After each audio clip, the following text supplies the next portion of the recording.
Good morning everyone! I am Altejos Marquez and today we are going to tackle about sequence. So, what is sequence or ano nga ba ang sequence? Kapag sinabi nating sequence, this is a set of numbers that follow a particular pattern or rule to get from term to term. Ibig sabihin, this is the ordered list of numbers or arrangements of numbers in a particular order. Halimbawa na lamang is ang 2, 4, 6, 8, and 10. This is an example of sequence. So, sa sequence, meron tayong 4 types of sequence, which is the arithmetic sequence, geometric sequence, quadratic sequence, and special sequence. Unahin na natin kung ano ang arithmetic sequence. So, ano nga ba ang arithmetic sequence? Kapag sinabi natin arithmetic sequence, this is an ordered of set of numbers that have a common difference between each term. Kapag sinabi po nating term, ito ay ang number in a sequence. This is the first term, second term, third term, fourth term, and fifth term. Ulitin ko, this is the first term, second term, third term, fourth term, and fifth term. So, paano naman po makuha yung sinasabi mo kanina arithmetic sequence? Good. Kapag sinabi natin arithmetic sequence, ito yung pagkakasunod-sunod ng mga number kapag mina-minus at isa lamang ang sagot. Halimbawa na lamang nito, kailangan natin i-minus ang previous sequence, previous term, into present term. Halimbawa na lamang, 4 minus 2 equals 2. 6 minus 4 equals 2. 8 minus 6 equals 2. And 10 minus 8 equals 2. Ang tawag natin dito sa mga magkakapare-parehong 2 na to ay tinatawag nating common difference. This is the sign of common difference, which is the D. Okay, itin ko ha. Anong tawag dito sa mga 2 na ito? Ito ay tinatawag nating common difference. Very good. Ngayon naman, paano po pag gusto ko makuha ang ika-11th term ng sequence na ito? Okay, hahanapin daw natin ang ilan? Ang ika-11th term. So, kapag gusto mo makuha ang ika-11th term ng sequence na ito, kinakailangan natin ng formula. So, ano nga ba ang formula ng arithmetic sequence? Meron tayong formula ng arithmetic sequence, which is the... Okay. Meron tayong tinatawag na AN, which is the nth term in the sequence. A1, o tinatawag natin the first term in the sequence. And ito yung term na hinahanap mo, minus 1, tapos times mo siya ng common differences. Ngayon, ang kailangan mong gawin mo una ay kailangan mong i-identify yung value ng mga formula. Which is, ano nga ba ang AN natin? The N natin is ito yung hinahanap natin, which is the 11th term. Kapag sinabi naman natin na A1, ito yung first term natin. Kung saan ang first term natin ay yung 2. Tapos, common difference nila. Yung D, yun yung common differences nila. Kung saan ang common differences nila is, which is the, very good, D, 2. Ngayon, ang second naman natin gagawin ay kailangan natin i-distribute itong mga nakuha natin sa formula. Okay, dito tayo.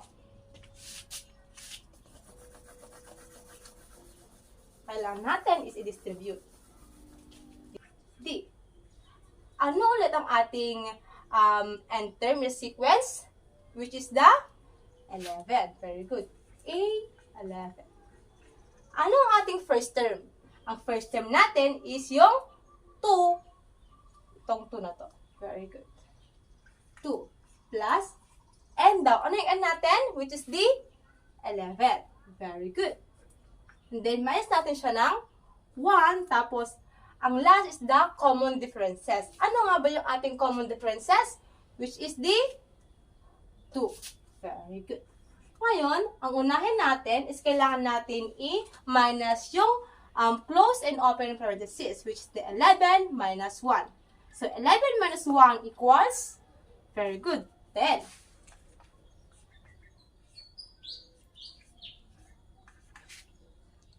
Ang susunod is kailangan nating i-times itong 10 times 2. 10 times 2 equals, very good, 20. And then, ang last, 2 plus 20 equals, very good, 22. So, ang ika-11 term natin is 22. Gets? Another example of arithmetic sequence is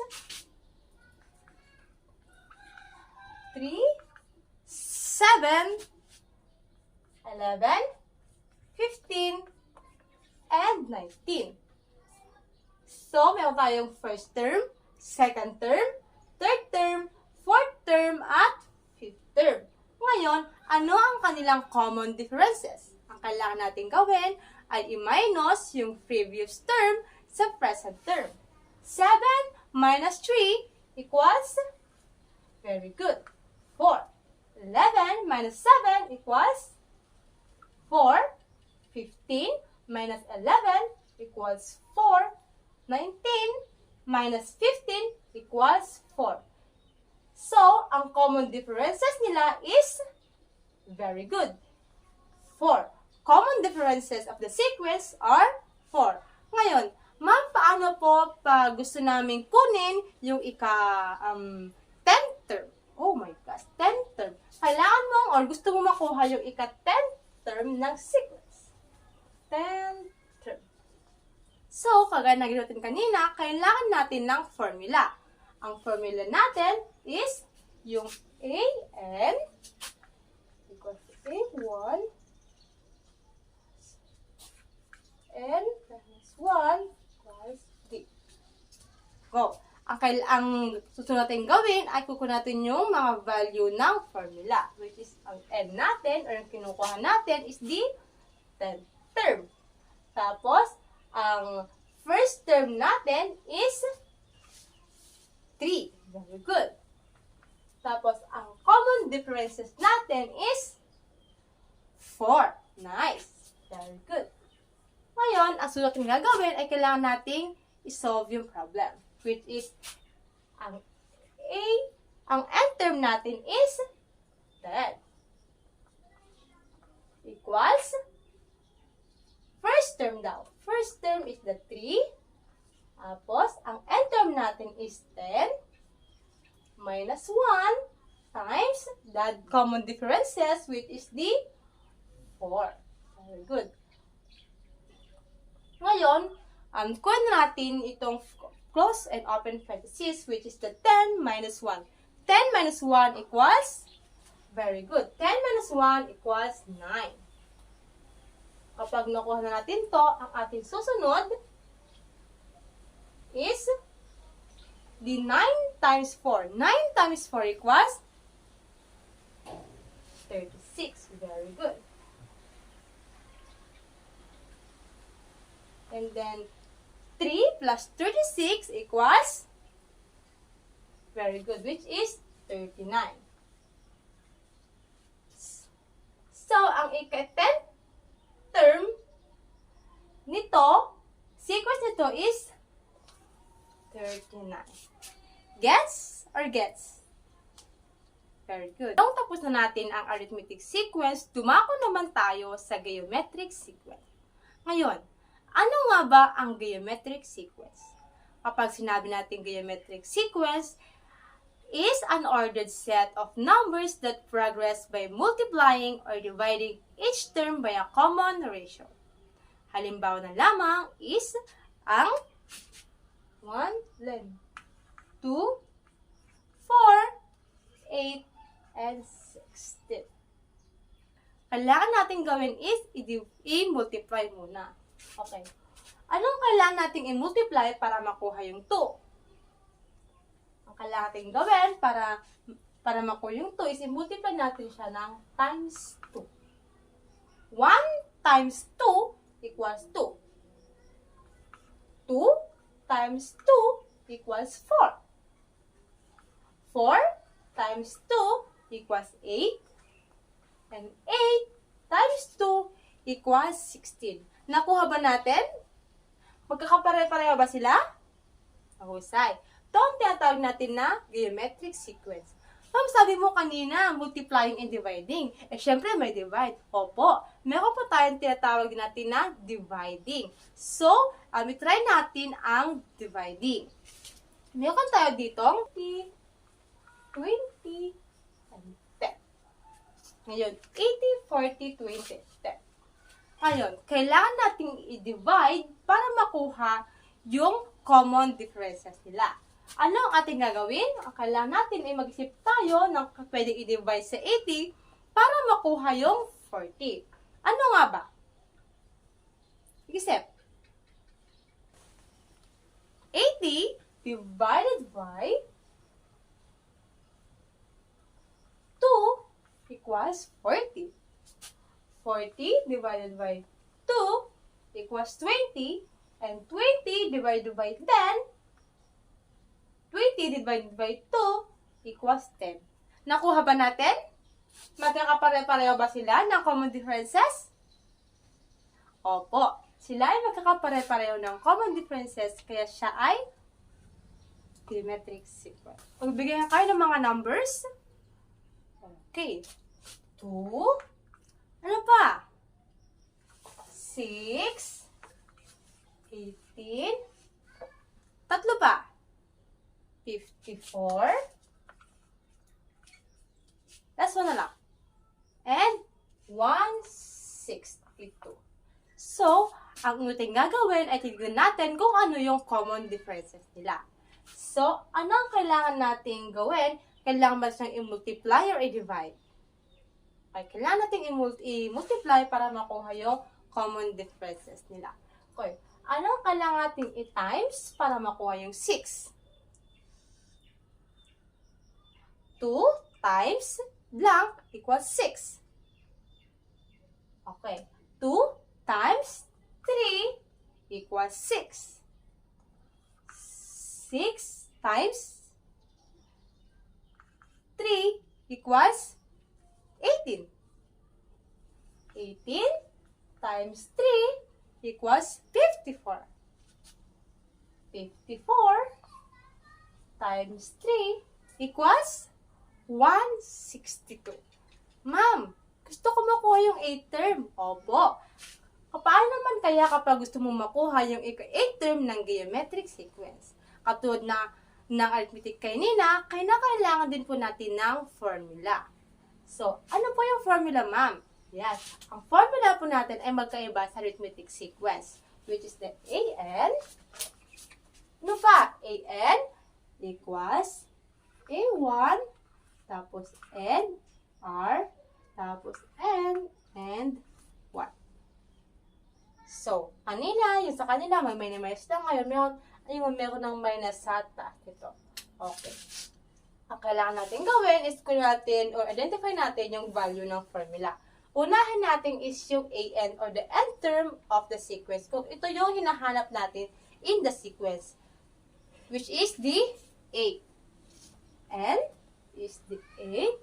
And yung A1 or yung first term natin is, very good, 2. Tapos yung R natin or yung common differences nila is the, very good, 3. Ngayon, ang suting gagawin ay kailangan nating ng solution. Okay. AN, or yung AN natin is the 8 equals the first term, 2. Tapos yung R natin is yung 3. Tapos yung N natin is yung 8. Tapos minus natin lang siya ng 1. Ang kailangan nating unahin ay itong exponent na nasa taas, which is the 8 minus 1. 8 minus 1 equals 8 minus 1 equals, very good, 7. 8 minus 1 equals 7. Ngayon naman, ang susunod natin gagawin is kukunin natin yung answer nitong 3 tapos 72. Ang kailangan natin gawin is i-multiply mo ng 3 ng 7 times. Okay.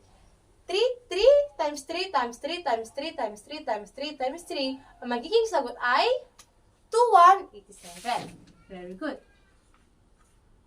2187. Very good. Ngayon naman, ang ating last na gagawin is kukunin natin or i-multiply. Ita-times natin itong 2 times 2,187. Ang magiging sagot ay 4374. Which is nakuha natin yung ika-8 term nito is 4,374. Gets ba? Okay. Ang kailangan natin sa sequence is kailangan natin i-follow yung mga rules and formula para makuha yung sagot. Good luck! Good morning, everyone. For the continuation, let us now proceed to the third type of sequence, the quadratic sequence. So, a quadratic sequence is an ordered set of numbers that follow a rule based on the sequence n square is equal to 1, 4, 9, 16, 25 are the square numbers. So, when we say quadratic sequence, is a sequence that has a common second difference. So, this symbol is what we call n square or the quadratic term. So, sa ating quadratic sequence ay may dalawang differences. Sa unang difference ay hindi pare-pareho. Samantalang sa ikalawang difference ay pare-pareho na sila. So, let's have an example. 3, 12, 27, and 48. So, getting the differences, ang gagawin lang natin is i-minus ang second term sa first term, at ang third term ay i-minus sa second term, at ang fourth term ay i-minus sa third term. So, una, 12 minus 3 is 9. 27 minus 12 is 15. 48 minus 27 is 21. So, mapapansin nyo sa unang difference ay hindi pare-pareho. So, let us now get the second difference. 15 minus 9 is 6. 21 minus 15 is 6. So, sa ating second difference ay nakuha na natin, lahat sila ay common. So, sa madaling salita, sa ating quadratic sequence ay makukuha lang natin ang same difference sa ikalawang differences. Okay? So, we expect na sa ating pagkuha ng quadratic sequence ay may n square. So, let's have another example. 1, 13, 33, and 61. So, kanina, ang ginawa natin ay ang second term minus sa first term, third term ay minus sa second term, at ang fourth term ay minus sa third term. So, let's have 13 minus 1 is 12. 33 minus 13 is 20. And 61 minus 33 is 28. Ngayon ay nakuha na natin ang first difference. Now, let's get the second difference. 20 minus 12 is 8. And 28 minus 20 is 8. So, nakuha na natin ang common difference. Kapag sinabi natin quadratic sequence, ay sa second difference ay pare-pareho na sila at expect natin sa general term ay merong n square. So, maliwanag ba sa ating quadratic sequence? So, let us now proceed to the fourth type is the special sequence. The special sequence is a string of numbers that have a unique pattern to them. For the special sequence, a square number is the result when a number is multiplied by itself. For example, is 1 times 1 equals 1, 2 times 2 equals 4, 3 times 3 equals 9, and 4 times 4 is 16. So the square numbers can be formed a sequence like 1, 4, 9, 16, and etc. So that's all for the types of sequence. Thank you for listening.